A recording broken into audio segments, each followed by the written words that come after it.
Okay, so let's go over the 7 steps that I see here that we should follow when a loved one is sick or ill, seriously sick and ill, obviously, or if you are dying with some issue. So step number 1 to take is to plead with God to spare their life. So I see that in verse 16. David pleaded with God for the child, crying out, just asking the Lord, seeking, knocking, searching, asking God to bring healing to either yourself or the sick one. I got permission. It's a young couple, and Nicole. Now, Pastor Cope and I know Nicole. The husband's name is Adam, and they have a daughter. Pastor Cope and I have known Nicole since she was probably born. She attends an Alliance church down south. Back in October, Nicole got COVID.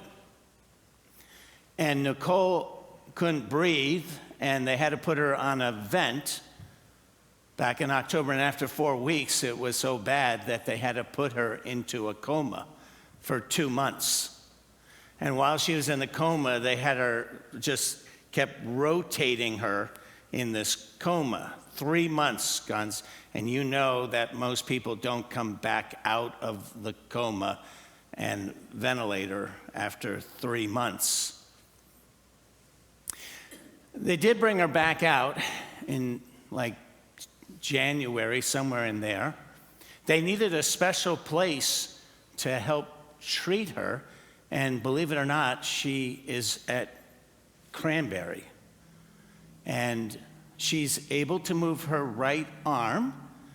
I share this because I want you to pray for Nicole. So she can move her right arm. Her brain is totally fine and normal, and she's able to Facebook and text. And the doctors and everyone is like, this is a miracle. Now, and the miracle needs to continue. So she's still on the vent, but she's breathing more and more on her own. They have to reteach her how to eat, and she has been able to speak a couple words, but she can text and write perfectly. So I want you to pray for Nicole. Now, her parents are good Alliance people. Her dad, I think, has been an elder for a long time. And when Nicole got COVID and went into the, coma, and to be honest with you, and they've been putting her on Facebook, I was like, she's done after 3 months in a coma on a vent.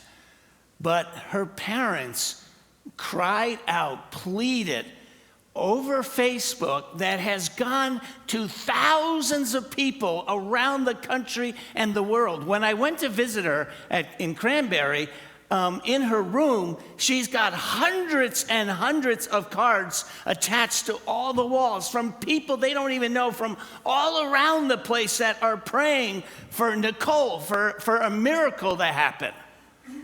So I was like, wow.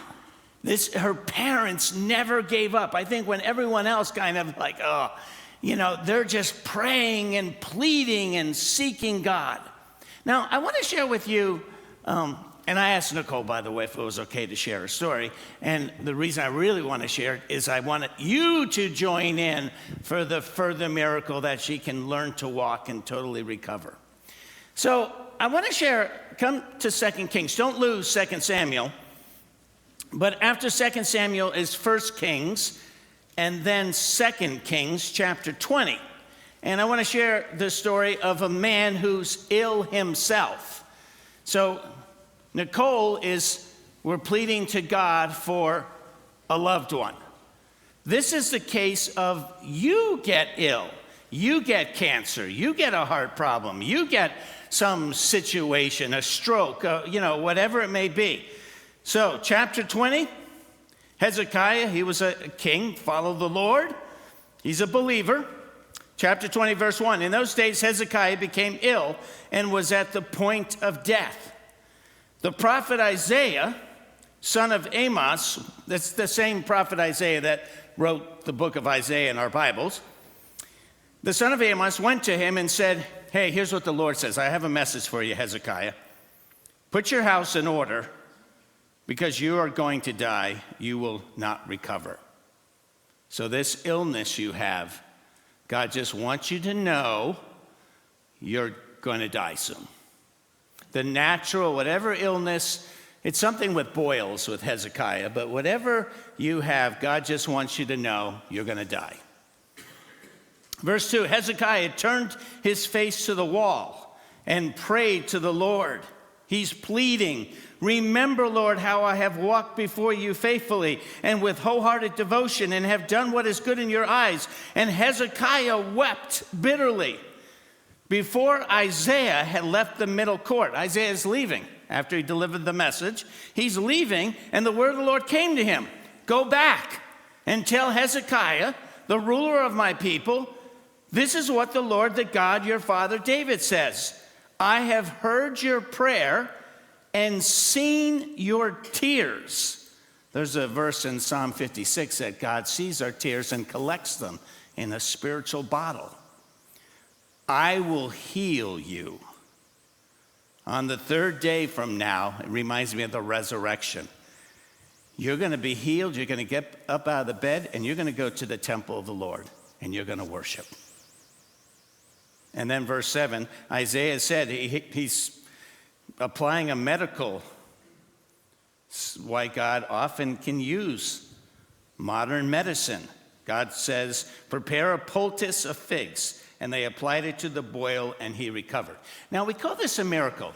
So the natural course of event is Hezekiah has this illness. He's going to die. A miracle is when God steps in and changes what naturally was going to occur all on its own, and God changes history and brings healing and grants Hezekiah 15 more years of life. Now, I want you to remember this story because we're going to come back to it.